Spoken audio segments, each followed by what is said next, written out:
have been talking about shooting a YouTube video about life in Italy, how studying masters, bachelor, just anything, but we have been procrastinating forever.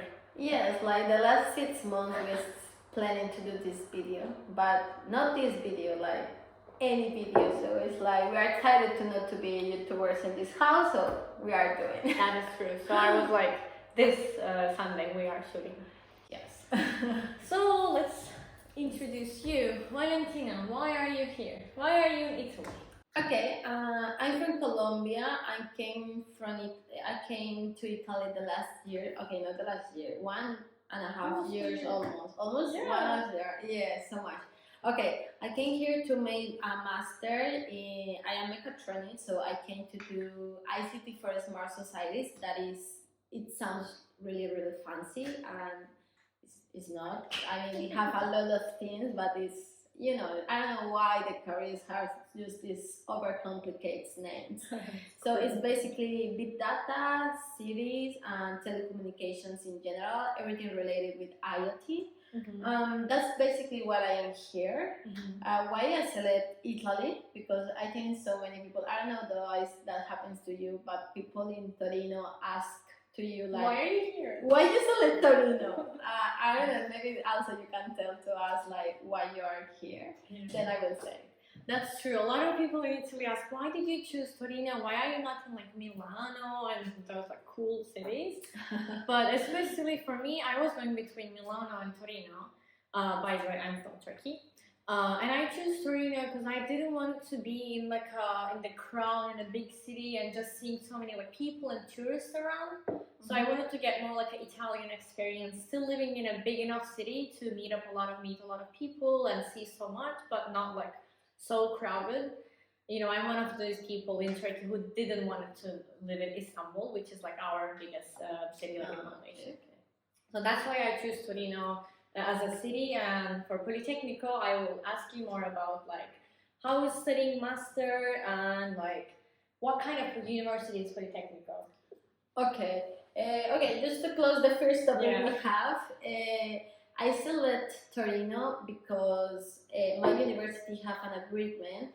This agreement is not like the most common agreement because I think some universities have double degree. In that way, you don't finish your bachelor. You make one part, like 70% of your bachelor in your country, and then you travel to here or to another university to finish by doing a master. And then when you finish your master and you have your graduation from the master, then you can come back to your country and have your graduation from your bachelor. So that's it's so funny. Cool. Yeah, we don't have that. I didn't want to do the same. I mean, I just started also during 5 years mechatronics, so I don't want to do a master in mechatronics. I want something to complement my knowledge. So that's what Polito have, and also compare with another cities, Torino have a good relation between cost and lifestyle. I mean, for example, my second option is going to Paris. So I mean, it's really expensive, and also you have to learn French. And I mean, I learned English 20 years. I don't want to learn French in 3 months. It's expensive. It's a lot of things. Yeah, that's so true. You are thinking to go to another country, probably. Also, if you are maybe looking for a city not so expensive, but also with good education, because Politecnico di Torino is between the first 50 engineers universities in the world. I think even this year is between the first 30. Yeah. Exactly. So good. Okay. And what was the next question? What was the next question? So we asked about your master's degree. So I want to ask like pros and cons about Politecnico. Because you know, for me, when I first applied for this uni, I didn't like search it too much. So I was really surprised. I only saw like a very technical studies.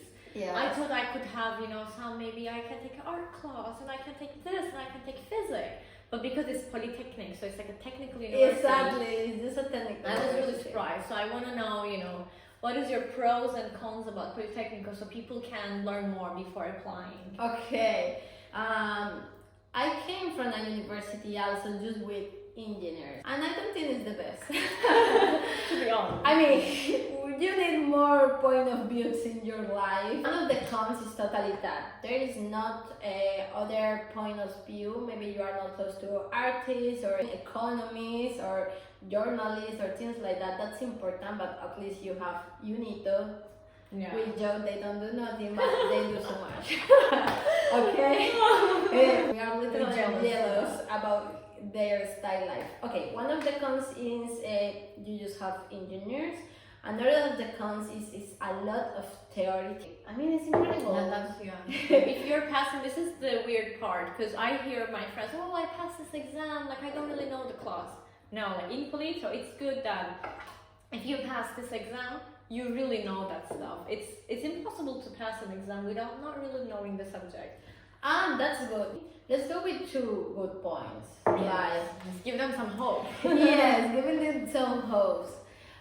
They have a lot of groups, a lot. I like so much that part. There is engineers doing, for example, projects to go to worldwide challenge with the formula. Oh, the cars. The cars, with the space. They have like students working in a lot of worldwide projects. And they really work so hard, for example, and they create all the teams of a little company. This university, like the students, like takes, clubs. exactly, they take the control, they lead the club, they do everything by themselves. So that's a super good point. The second good point I can say, for sure, depending on which countries you are, but for example, in my university, there is not the same amount of international people. Oh yeah, it's very diverse. Exactly. There are people from any part, and something weird, there are a lot of part of south of Italy. In Torino there are no Torinenses, there are just south of Italy people, and they are really, really kind. Yeah. As a cons, as I said, we have a campus, but it's more like you live in the city, so you don't have your school football field. You don't have a lot of place to socialize in the campus. In the campus, there is not. Can you just briefly talk about how did you apply? Was the application process really complicated? That depends of your profile. I will tell you like in a totally honest point of view how it was for me.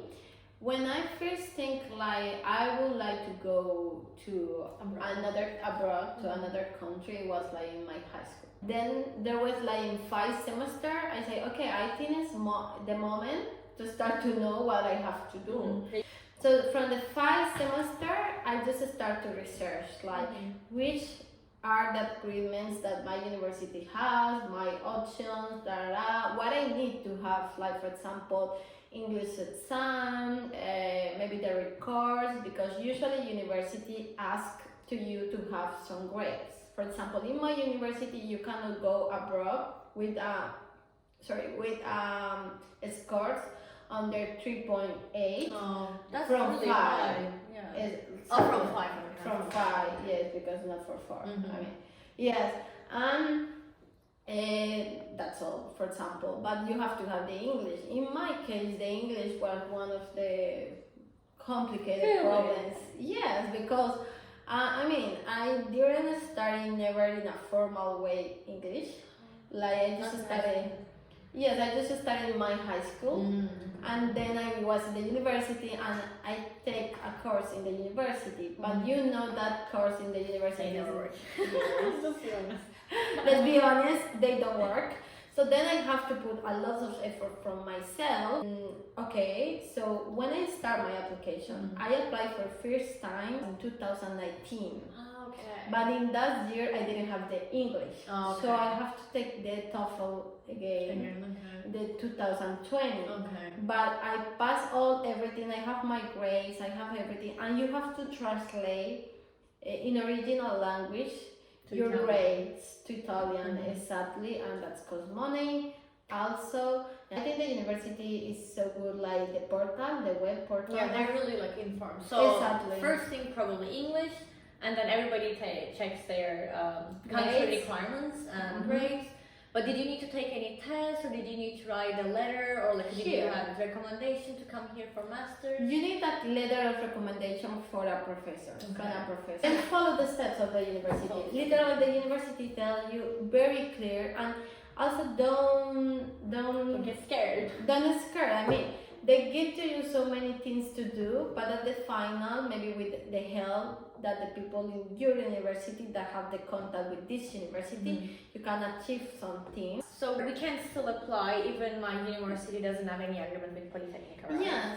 So if you will give some tips to students, what can you give them for the application process? So then they will, they will have a higher chance to getting into the program. Should they have a really high GPA, or does Polito ask for extracurricular activities, or what they should focus on? Okay, I think in universities and in the life in general, just the grades are not enough for nothing. I mean, that's harsh reality. Yeah.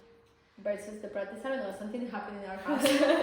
The reality for the practice are really different. So yes, I think for me it was really important. The first tip is you have to do more.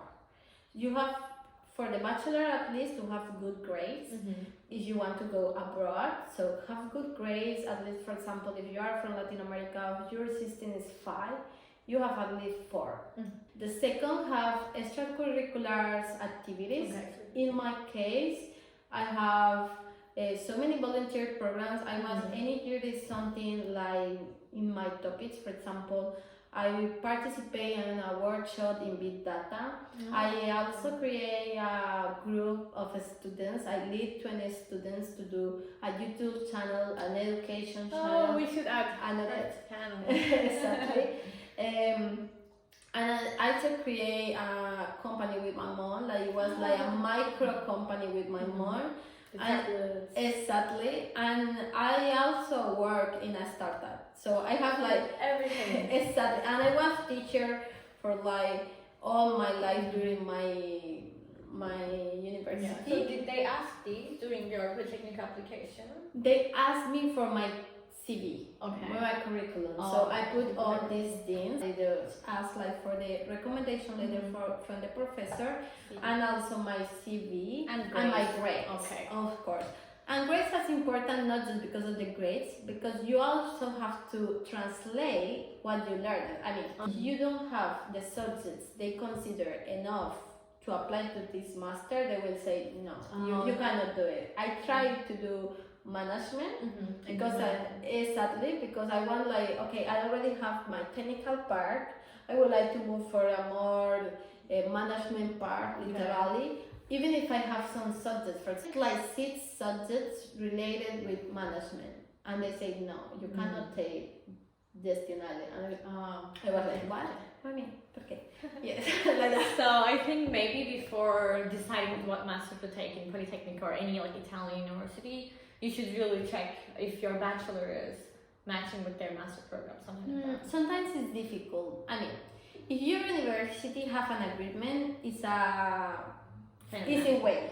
Easy way. They are securing to you that they will say yes because it's your master. If they already have an agreement, it's not any problem. Even if I don't apply with the agreement, they know I was from a university that they usually accept, so they don't have to check a lot. But this is the first time you are applying, it will be so hard. I mean, but still it's doable, right? Because I heard a lot of Turkish people applying, and not all the Turkish universities has like agreement with Politecnico.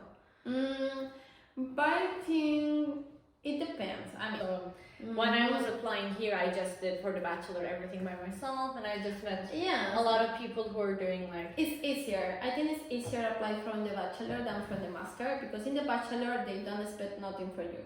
You are a student. I don't know. They ask you for the grades. So there's gonna be another video for this, but there is a exam that we have to pass, and you have to also submit like English. But for the beginning, that's it. So they don't really. It's different than like a U.S. university. That was like the other thing I was looking for. Yes, universities in the United States are crazy. I asked a lot of things, and it's here is also affordability. Like We forgot to talk about the scholarship. And the scholarship, yes, that's the best option because you should coming here is because they give to you a scholarship. If your family. But it's different. For example, if you can coming here without an agreement, you can take a scholarship here like Edison. But if you are coming here with the agreement, you cannot take Edison. Oh, it depends on your agreement. Depends on your agreement, so check that. But in my case, I coming for myself, and the scholarship itself is very good. Yeah. If you have to study and take good grades to keep that scholarship, but it's really helping, like as a. Exactly, it's really helping. Also, I totally recommend to you to come to have a scholarship in your own country. Usually, literally all the countries have at least one national scholarship. Sure. For students to go abroad. Let's sum up so it's not like very intimidating. So what do? We first check our university if we have an agreement with Politecnico. Or if we have an agreement with different universities, then we can go that direction as well. If your university doesn't have any agreement for masters, we don't freak out because it's the easiest thing to do. So we check Politecnico website, right, for the master, what we need, and then we check our bachelor classes with what Politecnico requires, right? So then we can pick the. They say to you when you are going to apply. They say to you which bachelors can apply to this master. Can I apply to multiple masters to like have a higher chance to get it, or can I? Yes, you can apply until 2. Okay. So it's good if you don't have the first option, you have the second option. Also, they have another thing, like maybe they say, yes, you can go inside, but you need to take some extra course. Okay, so that's also okay, exactly. And for the whole process, should I start searching maybe the last year of my university or maybe a year before, so I will have more time? I think you can start to search from the first semester of your university. But if they're still in the last semester, they can still apply. Yes, I mean, you are not late, never. You can go, you can even say like, okay, I prefer to finish first my bachelor and then go abroad because I feel so young, but you are never so young, you are never so old, you are never nothing. You can apply in any moment and it will be okay. It will be a really great opportunity to grow and to do a really good thing. And you feel like, okay, but I didn't create 3 companies working a startup. And what I'm gonna do? That's not so complicated also as it sounds. Create a project with your community, help someone in your community, your neighborhood or something, and that's good. Record yourselves an interview with your friend and upload to YouTube and say, I am YouTuber. No, that's all. YouTuber, right? Exactly. So you don't have to feel like, okay, I don't have nothing that people already have. You can create that in long term. I will not say it's easy. You have to work for this, but it's really not so hard as it could sound. That's true. Okay. Yeah, the first step is to start, right? And literally for everything and this video. Wait for more. Yeah, wait for more. So Valentina, thank you so much for being with me like this. Thank you to you for push myself to record again videos. Yeah. And yes, wait for more videos because we are going to continue something with our lives in YouTube. Perfect. Bye bye. See you. Bye bye. No sé, creo